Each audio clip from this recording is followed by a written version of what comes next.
नमस्कार प्रिय विद्यार्थियों, योग प्रशिक्षण कोर्स भाग 46 के अंदर आप सबका हार्दिक अभिनंदन है। आज का जो आसन है वह है गोरक्षासन। गोरक्षासन अपने आप में बहुत ही विशिष्ट, अच्छा, उत्तम आसन माना गया है। साधकों के लिए ये अभ्यास सभी के लिए बहुत ही लाभदायक है। इसी का हम विस्तार इस वीडियो के माध्यम से समझेंगे, जानेंगे ये कैसे किया जाता है।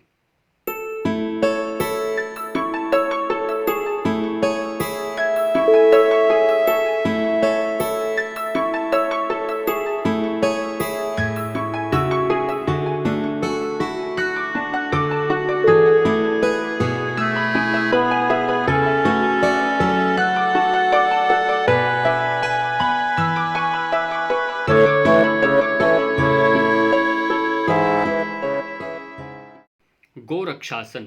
गोरक्षासन शब्दार्थ एवं नामकरण। गो का अर्थ होता है इंद्रियां। यहाँ पर हमने इंद्रियों से अर्थ लिया गया है इसका, और उसकी रक्षा अर्थात उन पर विजय प्राप्त करना है। इस आसन के अभ्यास से इंद्रियों पर विजय प्राप्त करना सरल है। और गोरक्षासन योगी जो हुए हैं गोरक्षनाथ द्वारा सिद्ध किया गया है ये, इसलिए इसे गोरक्षासन कहते हैं। जो हमारे इसमें हठ योगी नाथ संप्रदाय में गोरखनाथ हुए हैं, गोरक्षनाथ, उन्होंने इस आसन के माध्यम से सिद्धि प्राप्त किया और इन्हीं के नाम से ये नाम आसन प्रसिद्ध हुआ, गोरक्षासन। नाम इसका संस्कृत में गोरक्षासनम, हिंदी में गोरक्ष आसन और अंग्रेजी में कॉवर्ड पोज और गोरखनाथाज पोज के नाम से जाना जाता है। श्लोक एवं अर्थ के बारे में समझिए। श्लोक का उच्चारण सुनिए पहले। जानुर्वोरंतरे पादौ उत्तानौ व्यक्त संस्थितौ गुल्फौ चाच्छाद्य हस्ताभ्याम उत्तानाभ्याम प्रयत्नतः। इस तरह से दोनों पैरों को उर्वों यानी आपकी जंघाओं और उर्वों, पिंडलियां और जंघाओं के बीच से चित्त रखकर, चित्त यानी एक समान, बराबर समान रख करके अव्यक्त गोपनीय, अव्यक्त जो प्रकट न किया जाए, गोपनीय भाव से रखें। फिर दोनों हाथों से एड़ियों को पकड़ लें, बिल्कुल बराबर, जिस तरह से आप चित्र में देख रहे हैं इस तरह से रख करके आपने इनको पकड़ लेना है। ये घेरंड संहिता जो ग्रंथ है घेरंड मुनि के द्वारा रचित, उसके द्वितीय अध्याय के 25 नंबर श्लोक में इसका वर्णन हमें श्लोक का मिलता है। आसन का क्रम क्या है, कैसे वह किया जाता है। दोनों पैरों को सामने फैलाकर बैठ जाएं सबसे पहले, बिल्कुल एक दंडासन की स्थिति में। घुटनों को मोड़कर तलवों को आपस में मिलाकर एड़ियों को ऊपर उठा लेते हैं। जिस तरह से आप देखें, घुटने और पैरों के पंजे जमीन पर रहते हैं। घुटने आपके दाएं बाएं, आप साइड में बगल में तरफ इनको गिरा देते हैं। पैरों के जो पंजे आपस में जमीन से चिपके रहते हैं और तलवे आपस में मिल जाते हैं। उसके बाद इससे श्रोणी प्रदेश, आपका कमर जो कटी प्रदेश है, नितंब और प्रजनन इंद्रियां एड़ी के पीछे रहती हैं। बिल्कुल हाथों को नितंबों के पीछे इस प्रकार रखते हैं कि अंगुलियां बाहर की ओर रहें। शरीर को सामने की ओर झुकाते हुए ऊपर उठाते हैं, थोड़ा इनको ऊपर उठा सकते हैं, और पांव जमीन के लंबवत रहें, बिल्कुल समान रहते हैं। फिर क्या करना, नाभि के सामने दोनों कलाइयों को, दोनों कलाइयां जो आपकी नाभि के सामने, उनको कलाइयों को आर पार करते हुए बाईं एड़ी को दाईं हाथ से और दाईं एड़ी को बाईं हाथ से पकड़ लेते हैं। क्रॉस कराते हुए मेरुदंड को सीधा रखते हुए सामने की ओर आप देखेंगे। इस अवस्था में जालंधर बंद एवं नासिकाग्र पर दृष्टि आप टिकाएंगे, अभ्यास भी करते हैं। और सामान्य श्वास लेते हुए जितनी देर तक आप आरामदायक बैठ सकते हैं और उतनी देर आप इस आसन में बैठिए। काल अवधि की बात करें तो 1 से 10 मिनट तक अथवा यथा सामर्थ्य से समय को आप बढ़ा सकते हैं। आप अपने अभ्यास पर ये सब बातें समय निर्भर करता है। आसन का चित्र आप देखिए, आसन का चित्र इस प्रकार से पूर्ण दिखाई दे रहा होगा यहाँ पर स्पष्टता से। तो बिल्कुल दाएं बाएं के घुटने बिल्कुल भूमि पर स्पर्श, कमर गर्दन सीना फूला हुआ, गर्दन सीधी। जब आसन स्पष्ट हो जाए फिर हमें इनका शारीरिक, मानसिक और आध्यात्मिक स्तर पर इस आसन का क्या प्रभाव पड़ता है उसे भी समझिए। शारीरिक स्तर पर प्रजनन इंद्रियां आपकी, इससे सबसे पहले वही है गो रक्षासन में गो का संबंध जो है प्रजनन इंद्रियों से है हमारी, और काम वासना और वीर्य स्खलन पर नियंत्रण प्राप्त किया जाता है इसके अभ्यास से। आप देखेंगे जिनका भी मन उच्चाटन रहता है तो ऐसी स्थिति में उनको गोरक्षासन का अभ्यास कराना चाहिए। ये अभ्यास ऐसा अभ्यास है जो वृद्ध व्यक्ति सभी कर सकते हैं, जो आपको दीर्घायु प्रदान करता है, आपके बल को नियंत्रण में रखने के लिए, आपकी पूरी शक्ति को एक संचित करने में ये आसन बहुत ही ज़्यादा लाभकारी है। कंठ के संकुचन से गले के रोगों का नाश होता है। गला आप संकुचित करेंगे आगे गर्दन जब झुका करके तो गले के रोग भी चले जाते हैं। भ्रिकुटी पर ध्यान करने से, यानी नासाग्र पर ध्यान, आंखों की भ्रिकुटी यानी आज्ञा चक्र पर ध्यान जब आप करेंगे नेत्र विकार भी इससे नष्ट होते हैं। अपान वायु शुद्ध हो जाती है आपकी। अपान वायु का शुद्ध होना, घुटनों, पिंडलियों और जांघों के विकार दूर होकर स्नायु में मजबूती आती है और पैरों को बहुत अधिक लचीला बना देता है। ये अभ्यास आपका इतना लचीला, आप चलते फिरते भी ये अभ्यास ठीक रहता है। नितंबास्ति में लचीलापन आता है, नितंबास्ति में लचीलापन आता है इसके अभ्यास से। और इसके अतिरिक्त ये शरीर पर मानसिक स्तर पर इसका भी प्रभाव आप देख सकते हैं, वो आप देखें। और मानसिक स्तर पर इसमें दृष्टि भ्रिकुटी पर एकाग्र करने से मन तुरंत शांत होता है, मन आपका तुरंत शांत होगा और इसके इंद्रियां शीघ्रता से वश में होने लगती है। आपकी इंद्रियां आध्यात्मिक स्तर पर आप देखें अभ्यास इसका प्रभाव क्या है। ये आसन अपान के प्रवाह को ऊर्ध्वगामी बनाकर ध्यान की अवस्था लाने में सहायक है। ये बहुत बड़ी बातें इसमें आसन से देखने को हमें समझने को मिली। मांसपेशियों पर प्रभाव भी समझें। आप जब इस आसन में बैठेंगे एडी पंजे मिलाकर घुटनों को साइड में, तो आप मेरुदंड तो पूर्णतः इसमें जागृत होता ही है। आपके वक्षस्थल है, पिंडलियों की मांसपेशियां, मेन पेल्विक रीजन, मूलाधार और स्वादिष्टान चक्र सबसे ज़्यादा इसमें प्रभावित होता है, तो जिसकी वजह से आसपास की मांसपेशियां भी प्रभावित होती हैं। वो चक्र अंदरूनी बात है। और सबसे पहले तो मांसपेशियां सब सामान्यतः वैज्ञानिकता से सबको देखने में समझने में आती है कि हाँ इन मसल्स के ऊपर इसका ये प्रभाव पड़ता है। तो मसल्स के नाम आप देख सकते हैं, तो इनको आप याद भी कर सकते हैं। चक्रों पर प्रभाव की बात करें, ये हमारे एनर्जी सिस्टम है शरीर के अंदर। ये जो कुछ ऐसे ग्रंथियां हैं, गांठें हैं शरीर में, जिसमें विज्ञान भी मानता है। मूलाधार चक्र आपका बिल्कुल रूट चक्र जिसे हम कहते हैं, रूट चक्रास है मूलाधार, ये मूल है। और दूसरा है स्वादिष्ठान चक्र। मूलाधार चक्र जो है ये पृथ्वी तत्व से संबंधित है और स्वादिष्ठान चक्र जो है जल तत्व से संबंधित है। पृथ्वी और जल तत्व दोनों ही इस आसन से प्रभावित हो जाते हैं। और जल तत्व तो पूर्णतः आपका स्वादिष्ठान काम वासनाओं से और जेंटल ऑर्गन्स जनन प्रजनन इंद्रियों से, आपके मूत्र इंद्रियों से, आपकी किडनीज, ये सब के सब जो अपान वायु का जो एरिया है, मूल बंद और मूलाधार, और ये पूर्ण सक्रिय होता है।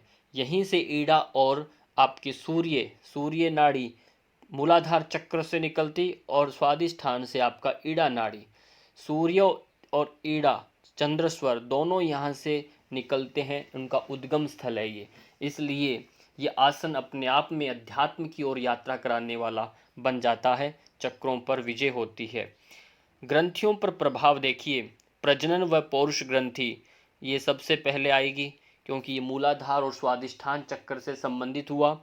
अधिवृक्क ग्रंथि, ये भी किडनीज वहीं पर आपके संपर्क में रहेगी। तो इस तरह से ये ग्रंथियां तीनों जो हैं, ये मेनली पुरुष और स्त्रियों की ग्रंथि और किडनीज ये प्रभावित होती हैं। इनकी ग्रंथियों के साथ साथ इनका संबंध रहता है, और इनके जो जो फंक्शंस होते हैं, इनके जो जो कार्य होते हैं, वो इन आसनों के माध्यम से ठीक होते हैं। आसन से पूर्व करने योग्य अभ्यास। आसन से पहले हम क्या करें? एक तितली आसन, एक पाद तितली आसन, आधा आधा एक पैर से आपको हाफ करना, हाफ बटरफ्लाई जिसे हम कहते हैं। अर्ध पद्मासन का आप अभ्यास लगा सकते हैं। पहले एक पैर से लगाएं, फिर दूसरे पैर से लगाएं। तो इससे आपका ये आसन का जो पेल्विक रीजन के अच्छे से खुलने का जो प्रोसेस है, अभ्यास है, वो हो जाएगा। आधा आधा करें, फिर दोनों से करें, और फिर वक्रासन आप कर लीजिए, ताकि आपका ट्विस्टिंग थोड़ा बन जाए, जिससे आप कमर नीचे नितंबास्ति भी अच्छे से खुल जाए, कहीं उसमें टाइटपन न रहे। तो इस तरह से पहले आसन जरूर कर लेने ये तीनों। उसके बाद आप बद्ध कोणासन का अभ्यास करें, यानी गोरक्षासन का अभ्यास करें। फिर आसन के बाद हम क्या क्या अभ्यास करेंगे? पार्श्व मेरु भू नमन आसन, यानी भूमि पर जब आसन पूर्ण हो जाए तो भू नमन करेंगे। पार्श्व में हाथ रखें, भूमि पर अपना सर लगाएं। नाम के साथ चित्र आपके मस्तिष्क में आना चाहिए, तभी हमारा आसन के बाद जब भी आसन हो, तुरंत आपका चित्र दिमाग में है तो तुरंत वह करें, जिससे पूरा बैलेंस बने। सेतु आसन, तो कमर को बीच में से उठाना, एक पुल की आकृति बनाना, तो ये आसन भी आपको करना है, जिससे ये सारा आसनों का प्रभाव आपको अच्छे से मिल सके। तो इनके बाद सावधानियाँ आती हैं। सावधानियों के बिना आसन का कोई महत्व नहीं। आप कितना अच्छा करते हैं, यदि आप अपनी सावधानी आपके शरीर में, यानी कुछ ऐसी समस्याएं हैं जो आप होने के बावजूद कर रहे हैं, तो उसका प्रभाव कम हो जाएगा, बल्कि उसका दुष्प्रभाव पड़ेगा आपके शरीर पर। इसलिए यदि आपके कमर दर्द है, कमर दर्द से आप पीड़ित हैं, या पुराना आपका गठिया रोग होने पर यह अभ्यास आपको नहीं करना। ध्यान रखना, कमर दर्द है आपके, तो ऐसी स्थिति में आपको ये अभ्यास नहीं करना। जोड़ों में इस तरह से, कमर में, टखनों में कहीं भी दर्द इस तरह से हो, गठिया हो, तो आपको ये अभ्यास नहीं करना। दूसरा है अर्श, बवासीर। बवासीर का कोई रोगी है जो बैठने में जिसको तकलीफ़ है, गुदा मार्ग में जिनके जहाँ कुछ ऐसे मस्से हो गए हैं, रक्त का ऐसा श्राव हो रहा है, ऐसी स्थिति में वह भी इस अभ्यास को न करें। ये विशेष आप दोनों तीनों बातें ध्यान रखनी है। और आगे सावधानियां होने के बाद विशेष में ये है कि यथाशक्ति आप अपना जितना हो सके कमर को, रीढ़ की हड्डी को सीधा रखना है, बीच में मुड़ने नहीं देना। यह आपका एक विशेष इस पर फोकस रखना है कि जब मैं आसन करूं तो मेरी कमर सीधी रहे। दूसरा, दृष्टि भ्रिकुटी पर आपका एकाग्र रहेगा, यानी आज्ञा चक्र के ऊपर आपका दृष्टि, नासाग्र के ऊपर आपका दृष्टि बना रहेगा, एकाग्रता यहाँ बनी रहेगी। इस तरह से आप ये पूरा क्रम से अच्छे से करेंगे तो बहुत ही अच्छा होगा। इसी का आगे हम वीडियो और इसी की कुछ विशेष बातों को देखेंगे। गोरक्षासन का वीडियो आप देखिए।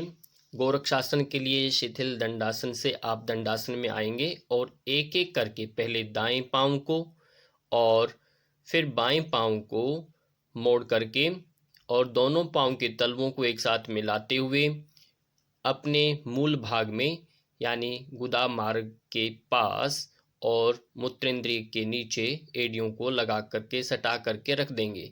स्वयं को व्यवस्थित कर लेंगे और घुटने भूमि पर स्पर्श कराने की कोशिश करना है। एंटरलॉक लगा करके दोनों हाथों से अपने पाँव को, पंजों को बांध करके रखना। कमर सीधी रखने की कोशिश करना है। चेहरे पर प्रसन्नता रहे। दोनों पाँव के घुटने भूमि पर स्पर्श करा करके रखना। श्वास भर करके कमर सीधी। अंतिम स्थिति में आप श्वास प्रश्वास कर सकते हैं और स्वयं पर, अपनी कमर पर, मूलाधार चक्र के ऊपर, घुटनों पर, स्थितियों पर स्वयं आंकलन करें, स्वयं ध्यान बना करके रखें। और जिस तरह से अंतिम स्थिति में आप हैं, ये गोरक्षासन की एक अंतिम मुद्रा है। इसी के साथ साथ जैसे जैसे हम जिस क्रम से हम गए, उसी क्रम से धीरे धीरे अपने को विश्राम में लेकर के आना। सबसे पहले हाथों को विश्राम देना है, पाँव को थोड़ा आगे की ओर फैलाते हुए, और फिर अपने दोनों पाँव को अंदर की ओर मिला करके हाथ भूमि पर रखें। एक एक करके दोनों पाँव को आपने विश्राम दे देना। विश्राम, पूरा शिथिल दंडासन में पूर्ण विश्राम। अभी हम जानेंगे गोरक्षासन के बारे में कुछ विशेष बातों को। और विशेष बातें ये हैं कि आप जब ये करते हैं अभ्यास, पंजों को दंडासन में मुद्रा में आएंगे और आने के बाद एक एक करके आप दोनों पाँव को इकट्ठा कर लेते हैं। तो यहाँ ध्यान ये देना है कि आपने पाँव के दोनों तलवों को एक साथ चिपका लेना और कमर आपने अपनी बिल्कुल सीधी रखनी है। यहाँ गलती नहीं करना, जरा भी नीचे की ओर नहीं झुकना। पाँव को तलवों को मिलाना, एक बात, पंजे से पंजा मिलेगा, एडी से एडी मिलाकर, इतना आप काम कर लेना है। उसके बाद देखिए क्या करना। अब इन दोनों पाँव को जो एड़ियाँ हैं, इन एड़ियों को आपने बिल्कुल अपने मूत्रेंद्रियों के पास या नीचे मूल भाग में गुदा मार्ग के पास और मूत्रेंद्रिय के बीचों बीच आपने इसको रख लेना है, चिपका लेना है। और आपके भी घुटने ज़मीन से उठे हुए हैं, ऐसा नहीं रखना। पर ये इतना चिपकाने के बाद इंटरलॉक लगाकर पंजों को बांध लेना है जोर से, छोड़ना नहीं। कोहनियाँ सीधी, कंधे ढीले और सीना फुला रहे, पेट अंदर पिचका रहेगा। ये सब करने के बाद क्या काम करना। अब यहीं से अपने दोनों जो पाँव थे जो अभी उठे हुए थे, उनको भूमि पर स्पर्श करा दिया। ये हमारा अगला स्टेप होगा और ये गलती नहीं करना। अब चाहें तो इस घुटनों अपने एड़ियों के ऊपर भी हिप्स को उठा करके आगे की ओर बढ़ते हुए बैठ भी सकते हैं। तो गोरक्षासन पूर्णतः असल में वही होता है, पर अभी इतना ही आपको बताया जा रहा है कि इस तरह से आपने स्थिति बनानी है। भूमि पर आपके पाँव के घुटनों को स्पर्श करा देना, दोनों पंजों को बांध करके रखना, एड़ियाँ आपकी अंदर मूल भाग में चिपका के रखना और कमर सीधी रखना। ये बात नहीं भूलना, बार बार कह रहा हूँ, इसमें कमर को ही सीधा रखना है। और फिर उसी क्रम से अपने पाँव को विश्राम देना, घुटनों को ऊपर उठाया है और एक एक करके थोड़ा और रिलैक्स करेंगे पाँव को विश्राम देते हुए। और फिर पूर्णतया विश्राम दे करके शिथिल दंडासन के लिए आप जा रहे हैं। ये शिथिल दंडासन नहीं, ये दंडासन की मुद्रा है। और पाँव को फैला करके हाथों को पीछे की ओर करके बैठना, ये शिथिल दंडासन कहलाता है। इस तरह से आपने ये गोरक्षासन का पूरा अंत तक वीडियो देखा और इसी के लिए मैं आपका आभारी हूँ। बहुत बहुत धन्यवाद।